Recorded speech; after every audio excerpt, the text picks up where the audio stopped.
Hey yo, family, you might want to hear me out right now. We got the Dragon Ball Fusions units on the way. Let's go over their information. Now, of course, the awakening to TUR is not really what you're concerned about, unless you're just concerned about the metals they use to awaken, which, I guess for that matter, let me just pull it up real quick.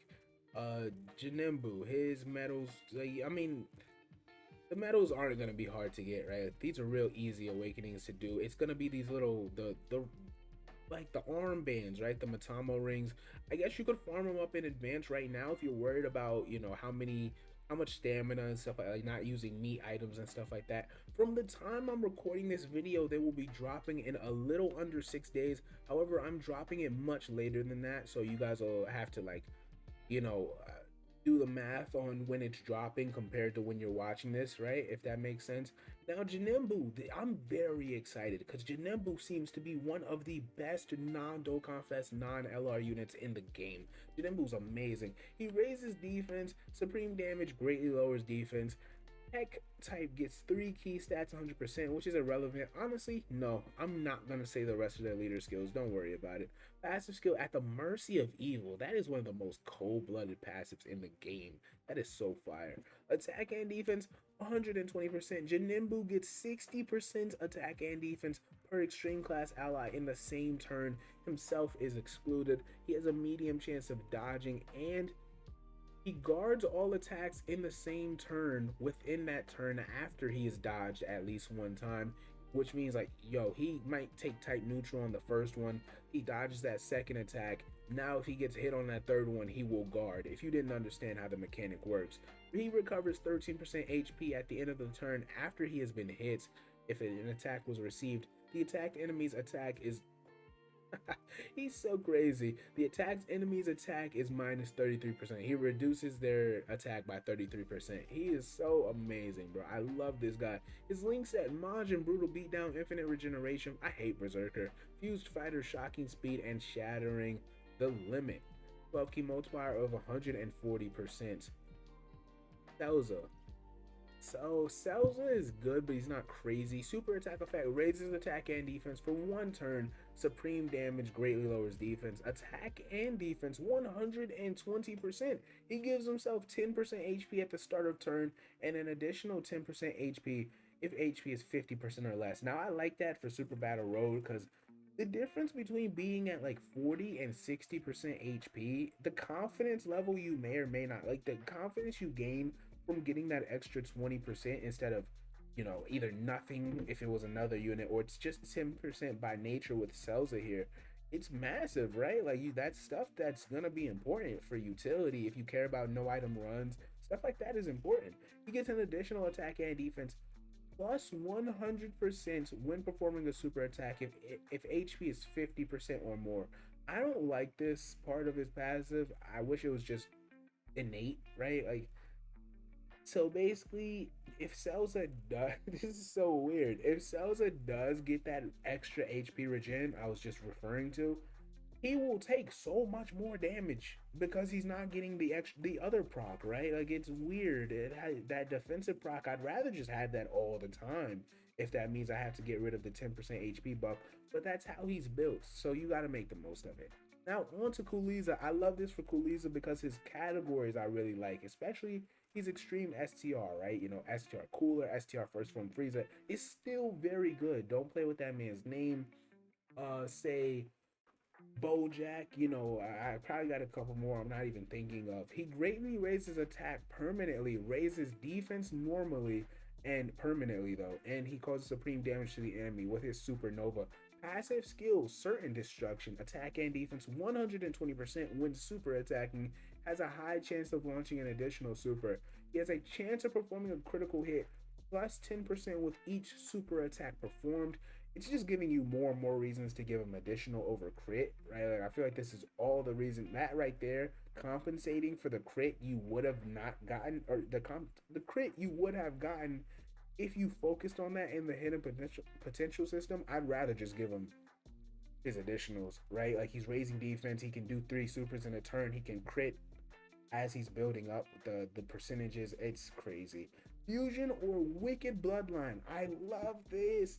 Fusion or Wicked Bloodline category, extreme class allies get 30% attack and defense. Now I love this because not the fusion part of it, the bloodline part. Now the Wicked Bloodline, the Frieza family, whatever you want to call it, they all help each other, bro. They're so understated now. And the only reason that we don't talk about that team enough is because it needs a new leader. I don't know if we're gonna get I don't know what you could do, bro. I really don't. I mean, we have a new full power Frieza, we have a third form Frieza. I don't know what you could do that's a Frieza centric family unit, or maybe another cooler. If you want, you could drop another cooler. But I don't know when they would fit that in, right? Like, I mean, Saiyan Day is gonna be soon, right? I don't. They're not gonna drop a cooler or a Frieza for Saiyan Day. You gotta figure out when they're gonna give us another Wicked Bloodline type unit. Maybe it'll be an LR, man. Who knows? But I like this, right? For Wicked Bloodline. Fusion is a bit weird. Link set elite, by the way. I just wish he had big bad bosses. Universe's most malevolent, strongest clan in space, thirst for conquest, fear and faith, fused fighters, metamorphosis, and shattering the limit. Categories are fusion, transformation boost, Frieza family, terrifying conquerors, crossover, and fused fighter, which is the 7-year anniversary category. On to Whirus. Whirus is probably the unit you're going to use the most. Whirus is freaking insane. Whirus raises attack and defense for 1 turn, greatly lowers defense, supreme damage. Passive skill. Sorry, the kid sneezed. Passive skill, pacification. Changes tech and int to physical, like key spheres. Attack and defense 150%. Fusion or Realm of Gods. All allies will in those categories will get attack and defense 30% with 3 or more key spheres obtained. That's so easy for him. He has a high chance of dodging the enemy's attack with 5 or more key spheres obtained. And now this is this is set up so perfectly because he starts off as a selfless part. Like, he gets an additional attack and defense 70% when getting 7 or more key spheres. And it's when he attacks, which means it's slightly more potent than like a normal buff. This is what I love. He starts out as a support unit with the first proc, right? The second proc, he becomes more defensive. And then the third proc, that's when he's like, okay, listen, I'm only worried about my own stats, right? Like, whatever else. I love the way they ordered that. Because think about it. If his support was with 7 or more key spheres, that's annoying, right? Like, just flip the order and he becomes so much worse of a unit. So I love this for Whirus. Godly power, connoisseur, the innocence, brainiac, shocking speed, fierce battle, or fierce fused fighter, excuse me, and shattering the limit. Fusion, realm of gods, crossover, fused fighters. Chow Man the Dawn. Chow Man is crazy. He's godly, man. I love this. Chow Man raises attack and defense for 1 turn, supreme damage to all enemies, and he gives up 10% HP. That's nothing. That's a small sacrifice for such a a god of a unit, right? Such a titan of a unit, right? You can't compensate for what Chow Man brings to your team. You feel me? Passive skill, self-sacrifice, attack 100%, defense plus 200%. He gets an additional attack on 100% when super attacking, medium chance to perform a critical hit. Once only when HP is 50% or less, Chow Man will give himself 10 ki, an additional 300% attack. Do I really have to explain why he's probably a top 5 unit in the game? Like, really? Is he do I need to put it into any more words? I don't think I need to elaborate. I don't think I need to expound upon my previous statements. You guys understand what's going on, man. Chow Man's built like that.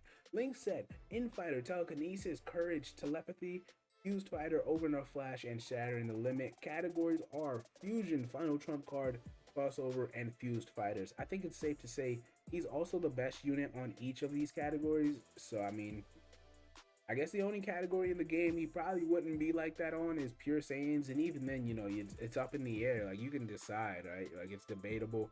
Hope you guys enjoyed the video. Let me stop clowning, man. Hitman, he's off this. I hope you guys are, you know, taking advantage of these stones. They're giving a lot of stones on Global through these EZAs throughout the past. When these guys drop, it'll be about the past month.